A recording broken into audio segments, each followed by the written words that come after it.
Today on Rappler.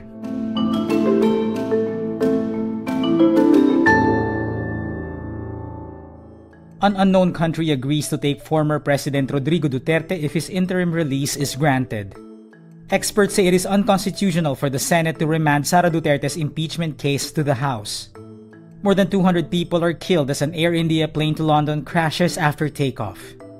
Boos and cheers meet US President Donald Trump as he attends his first show at the John F. Kennedy Center for the Performing Arts. And Carlo Acutis will be canonized on September 7 to make him the first millennial saint of the Catholic Church.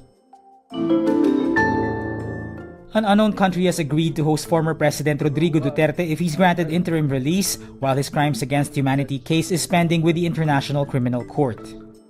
The June 12 request by Duterte's lawyer, Nicholas Kaufman, says, quote, "As such, the defense will respectfully request that the pre-trial chamber order Mr. Duterte's immediate release into, redacted, under any conditions as deemed appropriate." It may not be the Philippines, as Kaufman argued that Duterte will not continue the alleged crimes because he will be residing well outside the geographic scope of the alleged crimes.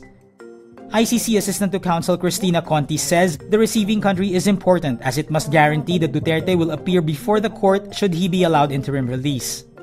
Duterte's camp also claimed there have been talks between the prosecution and the defense about the release. Kaufman says, quote, "The prosecution has confirmed its non-opposition to interim release." Conti, meantime, says it was not unusual but concerning. Experts say the Senate remanding the impeachment case of Sara Duterte to the House of Representatives is unconstitutional.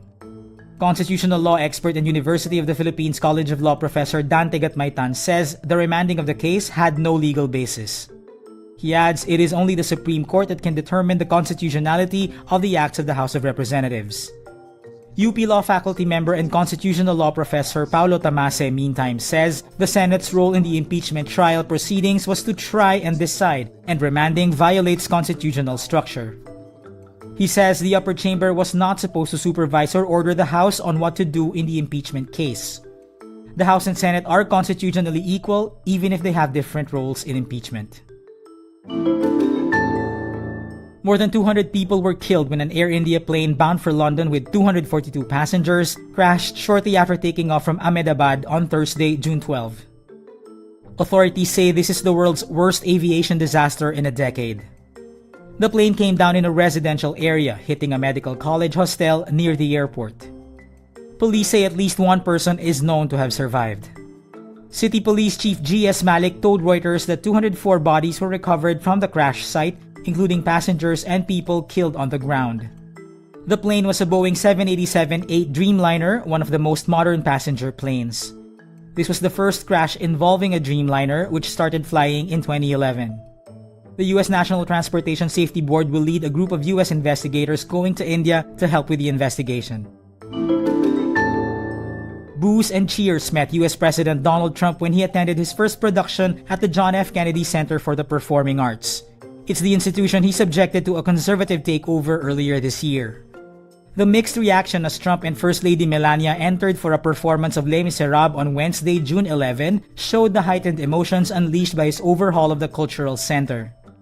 His visit came just days after he sent the U.S. Marines and the National Guard troops to stop protests in Los Angeles over immigration raids. Meantime, a U.S. appeals court on Thursday allowed President Trump to maintain his deployment of troops in Los Angeles. The 9th U.S. Circuit Court of Appeals' decision does not mean that the court will agree with Trump, but for now, command of the Guard stays with the president. Earlier on Thursday, U.S. District Judge Charles Bayer in San Francisco ruled that Trump's use of the Guard was illegal. He ordered the Guard be returned to the control of California Governor Gavin Newsom, who filed the case.